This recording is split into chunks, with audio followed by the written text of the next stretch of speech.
Hey guys, welcome back to a brand new video. I'm RexFinance, and today we need to talk about PayPal stock. Yeah, that PayPal, the one that fell straight from heaven to hell. Not too long ago, this was a $310 stock, and since then we're down over 80%, down to $59.68. This has been quite a move for a company that's still worth $65 billion. Very, very rarely do you see these sorts of companies fall 81%. Now, I've been accumulating shares of PayPal for quite some time now, kind of in a silent fashion. I promise I haven't been trying to keep any secrets. But I just haven't taken the time to put together a price target or valuation spreadsheet for this stock yet.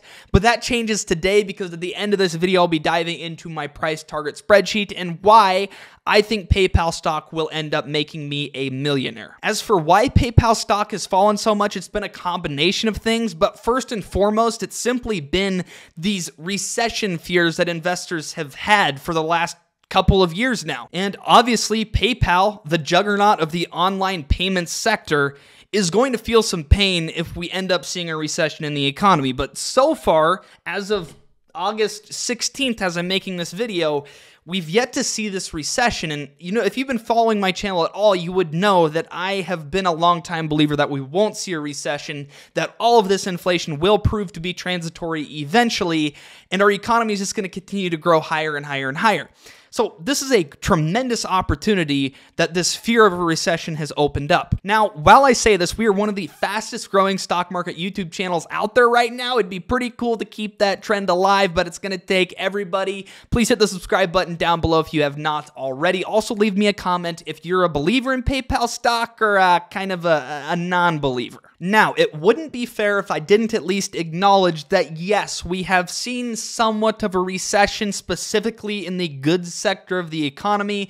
And again, when that happens, PayPal is going to feel some pain. However, we can look at their most recent quarterly report, which came out just a couple of days ago, and see that the company still did revenue of $7.3 billion, growing 7% at spot and 8% at foreign currency neutral, which was at the upper end of their guidance range. So PayPal, through probably the most difficult environment they're going to have to deal with for at least the next 3 to 4 to 5 years, performed admirably. But because this recession has been a rolling recession, it's rolled through the goods sector of the economy, we're eventually going to see the goods sector pick back up, and we're going to see a rolling recovery, which is going to benefit PayPal tremendously moving forward. Also, part of this 80% plus decline in PayPal stock price was the CEO announcing he was going to step down at the end of 2023, which created a lot of uncertainty for investors in PayPal. If you know anything about the stock market, it's that it doesn't like fear, uncertainty, or doubt.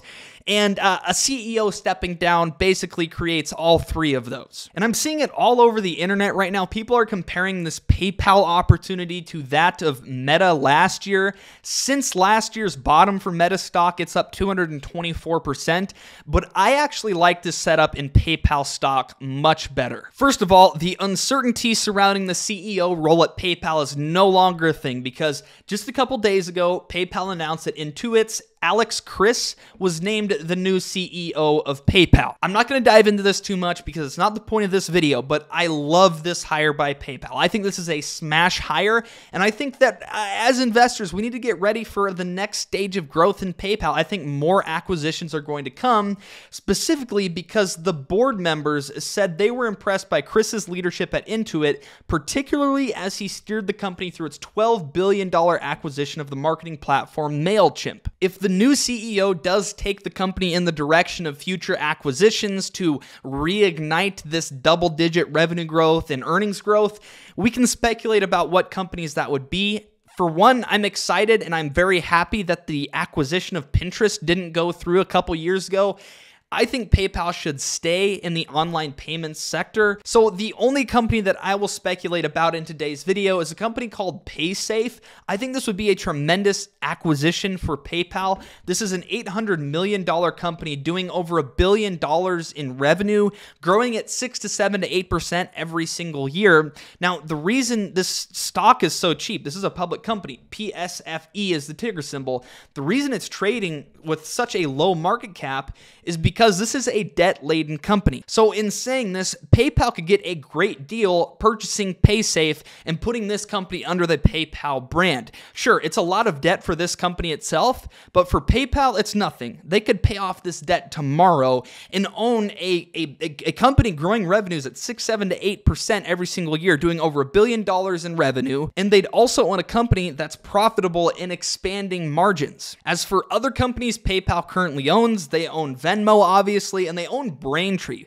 Braintree is actually the growth engine behind PayPal currently. It's not Venmo, it's Braintree. The rise in e-commerce has meant a dramatic increase in revenues for Braintree. This company itself, under PayPal's umbrella, is growing 30 to 40% annually year over year currently. Braintree is a very simple company, really. They're the company that if you're shopping on Instagram or you click on an ad on Instagram and you buy something, they're the company that brings all of the different payment options together for you to choose from. And Braintree, as a result of that, takes a small fee from every transaction that happens using the Braintree platform. Uber, StubHub, Dropbox, GitHub, Yelp, as well as Airbnb, Facebook, Under Armour. Lots and lots of companies are using Braintree. Braintree is going to continue to grow at 20 to 30 to 40% every single year. Over the trailing 12 months, PayPal and all of its businesses have done almost $5 billion in EBITDA, and PayPal continues to focus on margin expansion as well as cost cutting, while they're growing revenues at 8%, 9%, 10% plus. And right now, using analyst estimations, the company only is trading at a forward PE ratio of 12. Now, consider the fact that analysts are more than likely lowballing these numbers, these earnings numbers. More than likely, PayPal is actually trading at a 10 forward PE. For a company like PayPal, which isn't going anywhere, which is growing revenues at 10% plus for many years to come, in my personal opinion, which has the balance sheet it has, the forward PE on PayPal should be 25 to 30 or 35. That's what companies of similar nature to PayPal are trading at. PayPal is trading at a 10. So before we even get into a valuation spreadsheet, looking at the way PayPal is trading currently, we can see that even if this just becomes fairly valued in the markets, we should at least see a double up in the share price to over $100 per share, be around $120 per share.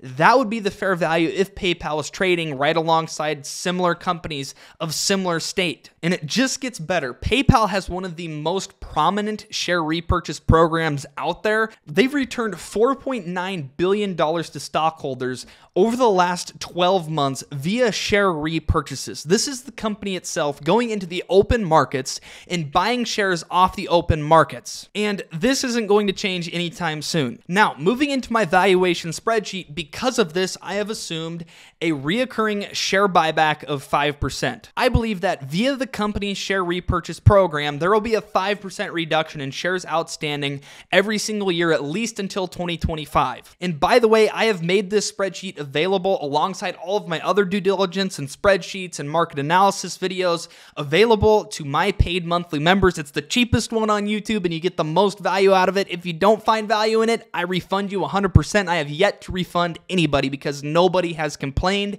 If you're interested in joining, hit the join button down below or hit the link to my Patreon page in my pinned comment. But let's just start with net revenues and my estimations for the next 3 years.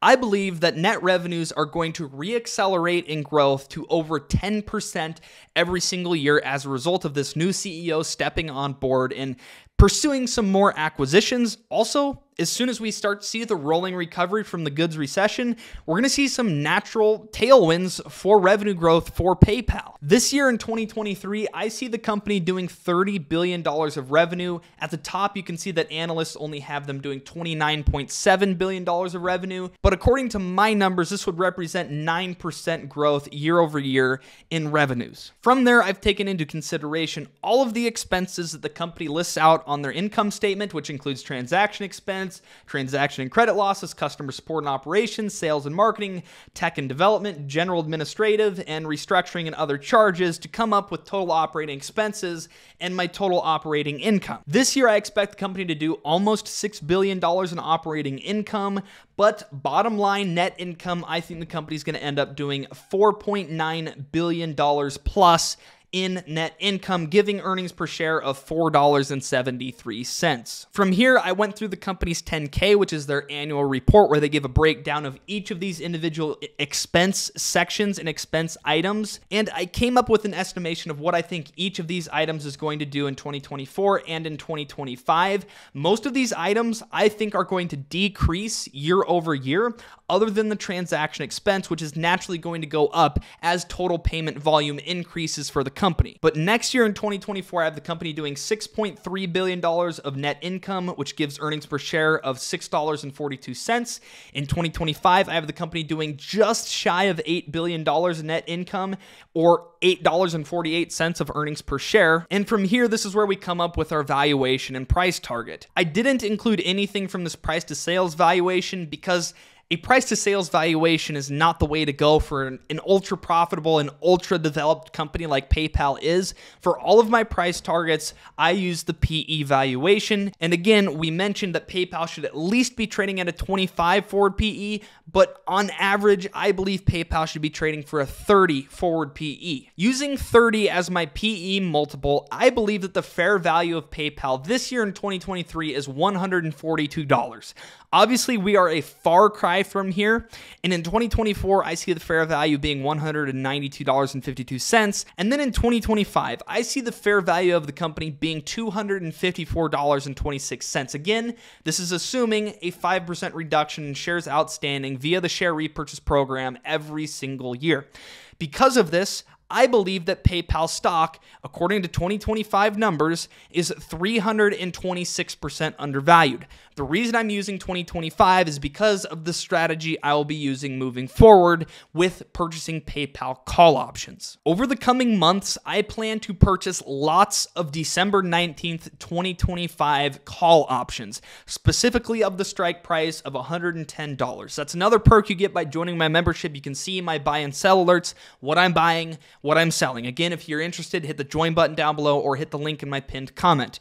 But these call options expiring December 19th, 2025, so 856 days from now, are only trading at $5.90 per contract. Over the coming months, I want to accumulate at least 50 of these call options, and if I get them around the $5 range, my total cost will be $25,000. This is not going to be a lump sum purchase. This is something I'm going to build into, especially if PayPal stock stays below $100 per share. But if I do succeed in acquiring 50 of these call options contracts, if my price target proves accurate for the end of 2025, each of these call options will be worth $140, which means at expiration, these call options would be worth $700,000. So if everything goes according to plan, I will pay around $25,000 for these call options, and I will profit $675,000 over the next 2 years from these call options. Now, I need to give a disclaimer. I'm not a financial advisor. I don't have a crystal ball.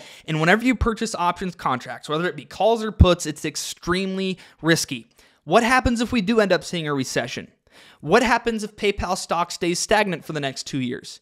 Well, all of the money I put into these call options is going to be worthless. I might as well have lit it on fire today. So as much as I believe in PayPal and this investment, there is no guarantee that this will work out in my favor, which is why I heavily favor purchasing shares of this stock rather than call options. However, with a share price of less than $60 a share, now is the prime time to purchase these call options and take a chance, in my personal opinion. But again, just because it makes sense for me doesn't mean it makes sense for you.